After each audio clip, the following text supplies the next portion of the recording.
Izin Kak Audrey.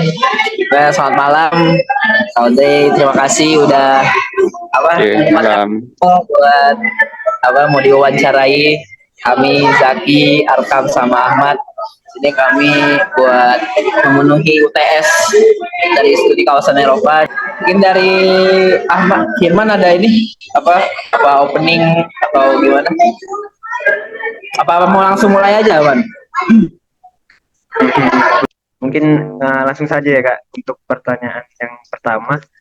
Eh, Bagaimana nih Kak pendapat Kakak menilai dinamika politik teknik di kawasan Eropa dan apa dampaknya terhadap hubungan internasional khususnya dengan negara-negara di luar Eropa Kak?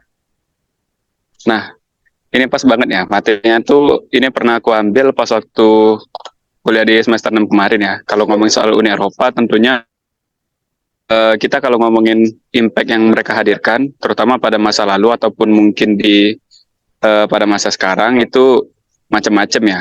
Terlebih lagi dinamika hubungan internasional hari ini itu tentunya tidak terlepas dengan adanya kehadiran dari Uni Eropa itu sendiri. Mulai dari pas waktu perjanjian Westphalia itu pas waktu abad 16-an, dan juga kalau kita ngomongin Uni Eropa terutama pada pasca Perang Dunia II, ya itu udah jadi role model banget ya yang bisa ditiru dari beberapa negara lainnya kalau kita ngomongin secara masa lalu. Karena integrasi kawasan regional Eropa pada hari ini ya yang selanjutnya disebut dengan Uni Eropa itu juga telah inspirasi beberapa negara kawasan lainnya untuk kemudian membentuk intra kawasan tersendiri. Kalau di Asia itu ada ASEAN, kalau di Amerika Latin itu ada organisasi perdagangan yang disebut dengan Mercosur, dan masih banyak lagi lainnya mekanisme yang hadir kemudian.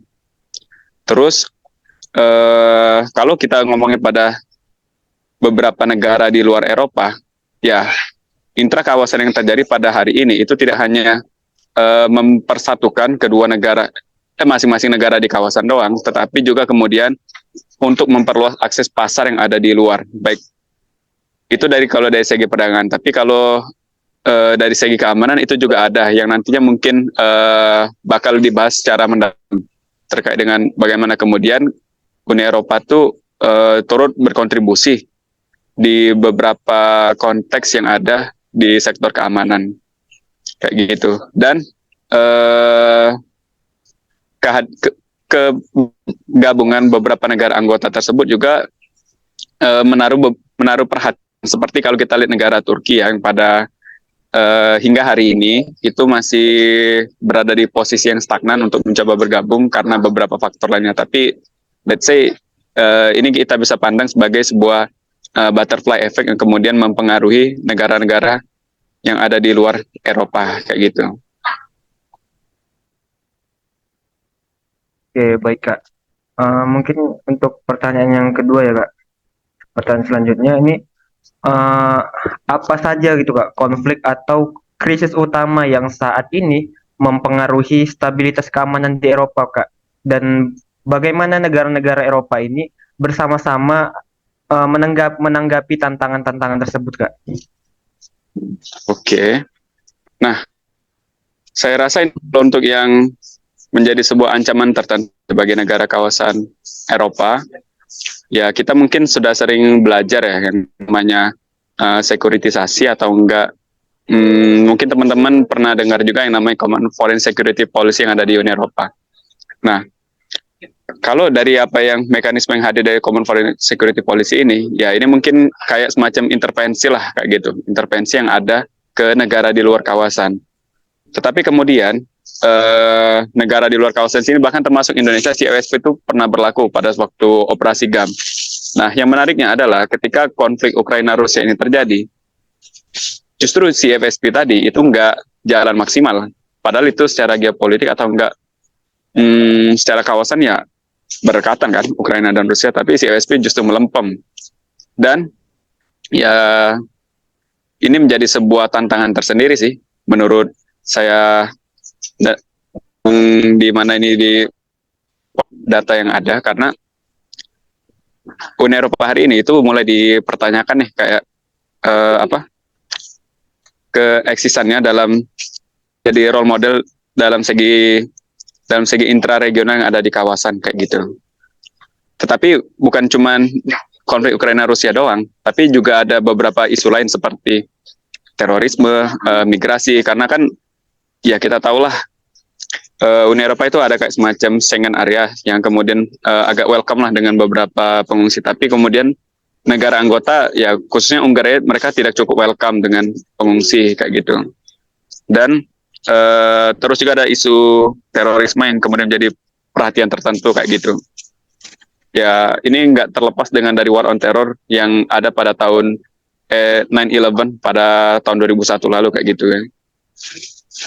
Sehingga peranan negara Eropa di sini hendaklah saling bergandeng kayak gitu untuk menghadapi krisis yang terjadi pada saat ini.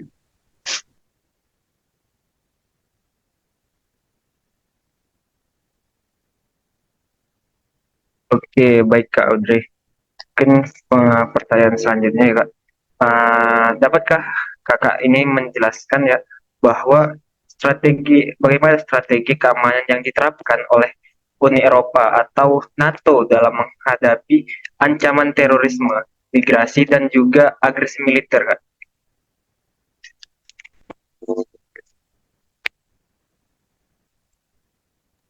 Oke, oke. Nah, ini kalau kita coba lihat ya, keeksisan NATO yang ada pada hari ini tentunya memang masih tidak terlepas dengan bekas-bekas yang ada pada Perang Dingin. Tapi ya fokus mereka pada saat itu kan Uni Soviet atau menghalau ideologi komunis yang ada pada saat itu di Eropa.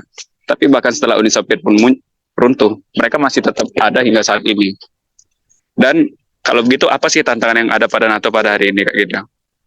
Ya mereka tetap memperkuat hubungan secara kemitraan dengan negara anggota dan juga menghadapi berbagai macam isu yang ada seperti yang telah disebutkan sebelumnya. Nah, kita bisa melihat ya kalau uh, Uni Eropa pada hari ini masih berkaitan dengan kebijakan yang mereka hadirkan atau Common Foreign Security Policy yang seperti aku sebut sebelumnya itu ya juga turut andil ya dalam mewujudkan perdamaian yang ada di dunia. Misal yang ada di Kongo ataupun eh, beberapa negara konflik lainnya yang itu kemudian menghadirkan ke Uni Eropa untuk turut andil dalam operasi perdamaian yang ada. Sebenarnya terlepas mau bagaimanapun ini disebut sebagai intervensi yang ada di negara ini, kita masih COSP ya, tapi itu juga masih selaras dengan piagam perdamaian yang ada di PBB. Meskipun dilematis antara intervensi dengan kedaulatan itu ya masih dipertanyakan hingga hari ini. Terus, nah kalau untuk yang bagian di agresi militer ya ini masih berkaitan dengan CFSP tadi. Ya kita bisa asumsikan ya kalau kita belajar HI di kelas ya negara nggak selalu idealis. Itu yang perlu diketahui. Karena pada konteksnya ada faktor berbagai faktor dalam level internasional seperti balance of power yang ada atau enggak power yang ada dari negara lain itu perlu dipertimbangkan. Misal kalau Uni Eropa tiba-tiba intervensi ya Rusia tadi ini kan secara negara kuat ya mau nggak mau itu bakal menyebabkan luka yang cukup parah kayak gitu bagi kedua belah pihak. Beda halnya dengan kalau COSP itu diterapkan di negara Kongo. Ini kalau kita konteksnya di dalam di luar kawasan kayak gitu. Dan ya pendekatan yang dilakukan ini secara masing-masing, mereka sering kali memperkuat yang namanya jalur yang ada agar ancaman keamanan itu tidak ada. Kita bisa lihat ya kalau setiap kali kita ke bandara itu ada teknologi yang disuruh nge-scan kayak gitu kan, dilarang ada alat sajam ataupun persenjataan api kayak gitu. Nah itu salah satu strategi yang diterapkan oleh Uni Eropa. Atau juga ya Schengen area juga itu menjadi salah satu alternatif yang selama ini dikedepankan. Di samping mereka memperkuat dari segi keamanan bersifat otentik, tapi ya secara kebijakan ataupun fundamental ya itu mereka terus perkuatkan kayak gitu.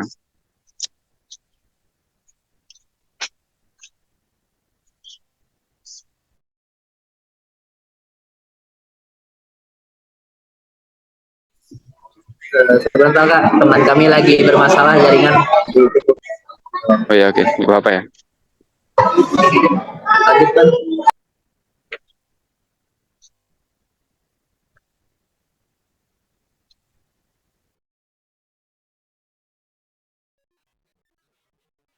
Oke, baik Kak. Mungkin untuk pertanyaan selanjutnya ya Kak. Mohon maaf tadi Kak, tadi keluar sebentar Kak. Oke, Eh, oke, nggak apa ya.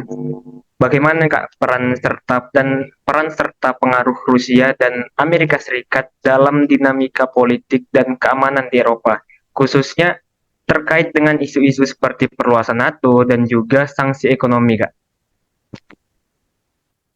Ini sebenarnya masih berkaitan ya dengan konflik Ukraina Rusia, tapi itu mungkin yang terlalu jauh. Kita mungkin coba lihat dengan beberapa isu yang terjadi pada masa lalu kayak gitu. Seperti yang terjadi pada saat aneksasi Crimea yang dilakukan oleh Rusia, yang dimana itu dalih Rusia yang untuk melakukan kependudukan di Crimea pada saat itu, ya karena ada warga pro Rusia yang ada di Ukraina itu mau memerdekakan diri, makanya kemudian Rusia melakukan aneksasi secara sepihak, dan ini memberikan dampak ya, yang dimana Amerika Serikat pada saat itu turun tangan. Dan baik lagi ya, pertanyaannya itu integrasi Uni Eropa dalam segi keamanan itu coba dipertanyakan, karena ya atas isu separatis yang ada dan juga kudeta kepemimpinan yang ada di Crimea pada saat itu memberikan dampak yang sangat dipertanyakan di Uni Eropa pada saat itu. Dan sebenarnya efek domino yang lain, yang dimana ini masih berkaitan dengan aneksasi Crimea tadi, itu Uni Eropa ataupun Amerika Serikat itu memperlakukan embargo atas tindakan yang dilakukan pada saat itu. Meskipun ya embargonya itu kalau diarahkan ke negara superpower seperti Rusia itu bukan nggak ngefek, tapi ya Rusia masih bisa mencari alternatif lain lah kayak gitu kan, untuk mencari alternatif memperoleh devisa. Meskipun negara barat lain itu mengecam, ya Rusia tinggal memutar otak dan juga mencari mitra dagang yang mungkin lebih berpotensi dibandingkan yang ada di negara yang turut mengembargo Rusia tadi.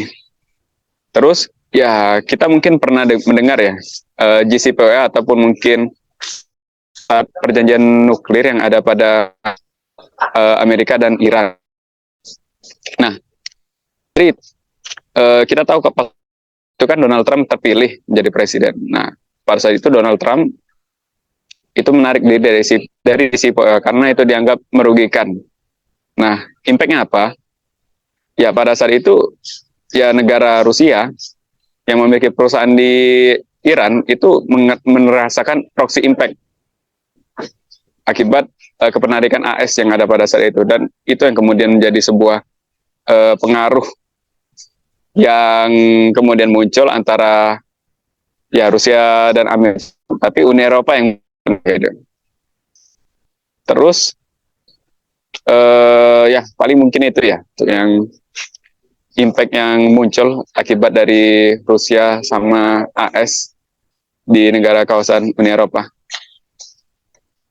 Pertanyaan terakhir kita juga mungkin di malam ini, ya mungkin gak jauh-jauh dari tema kita yang memahami dinamika politik dan strategi keamanan di kawasan Eropa, kan mungkin gak jauh dari yang namanya Brexit ya. Pembahasan Brexit. Okay.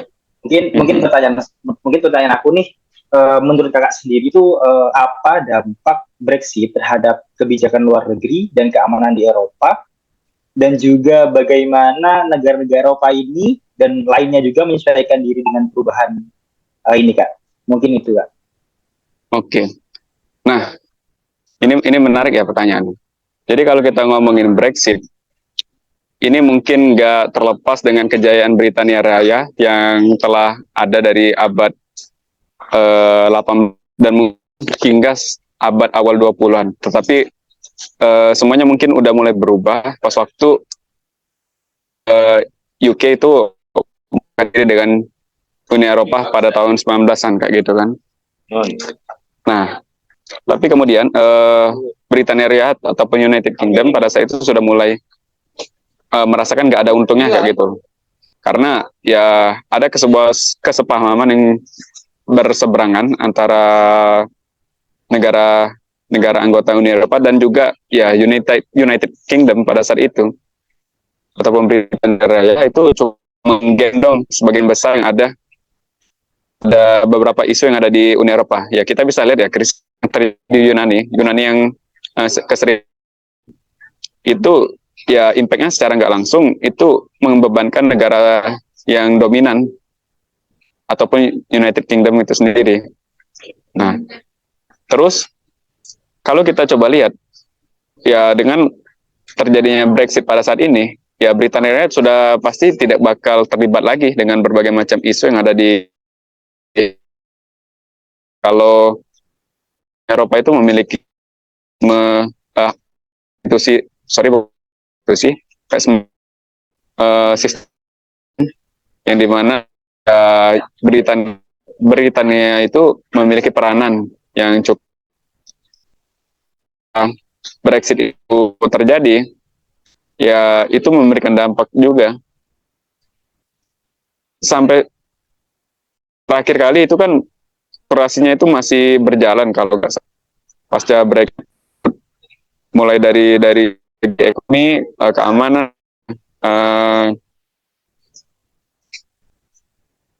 bagian mahkamah keadilan yang ada di Uni Eropa juga turut berdampak. Oke, baik, terima kasih Kak. Terima kasih juga Jaki tadi yang telah nge-backup ya. Nah, di sini aku dapat menyimpulkan ya Kak dari beberapa pertanyaan kami tadi dan juga beberapa pertanyaan kami tadi yang telah Kakak jawab bahwa masyarakat internasional ini harus bekerja sama untuk menemukan solusi damai untuk di perang di Ukraina. NATO dan juga Rusia juga harus membangun kembali dialog dan kerjasama untuk mencegah terjadinya konflik yang lebih besar lagi. Dan juga penting untuk mempromosikan toleransi dan juga dialog antar budaya untuk mengatasi kebangkitan nasionalisme dan populisme di Eropa. Nah, Uni Eropa juga perlu memperkuat pertahanannya dan mengembangkan strategi keamanan yang lebih komprehensif. Aku izin tutup man buat closing statement.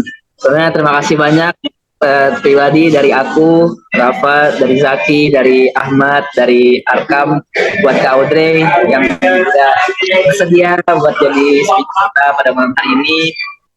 Oke, baik. Terima kasih teman-teman yang telah menyempatkan hadir. Sekali lagi terima kasih Kak Audrey yang telah bersedia kami wawancarai. Akhirul kalam saya tuh kutub.